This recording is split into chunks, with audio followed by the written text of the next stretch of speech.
bâtiments courantes. On la retrouve dans différents logements et sous diverses formes, par exemple des moisissures, du salpêtre, des taches ou encore des odeurs. Toutes ces manifestations ont pour dénominateur commun de provenir de l'une de ces trois causes principales de l'humidité. Et c'est ce que nous allons voir dans cette vidéo.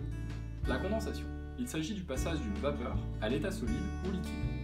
On observe de la buée sur les vitres, intérieur des fenêtres, ou l'apparition de gouttelettes d'eau sur les parois murales froides. L'activité humaine, la mauvaise ventilation et le manque de renouvellement de l'air intérieur expliquent souvent ce phénomène. Les remontées capillaires, quant à elles, représentent la migration de l'eau présente dans le sol vers le bâtiment.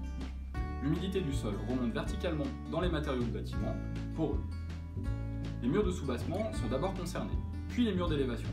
Parmi les signes visibles, on note des dégradations comme des traces de salpêtre. Enfin, les infiltrations latérales apparaissent généralement lorsque les eaux présentes dans le sol s'infiltrent dans le bâtiment, en raison par exemple d'un niveau de sol extérieur plus haut que le sol intérieur, ou encore à cause de l'absence d'un dispositif d'étanchéité des murs périphériques, comme le drainage ou encore une nappe de protection pour parois enterrées de type ΔMS. Pour un traitement efficace des désordres d'humidité, les remontées capillaires et les infiltrations latérales sont deux notions à ne pas confondre. Nous vous invitons à liker cette vidéo et à vous rendre sur une autre pour découvrir le sujet. A très bientôt!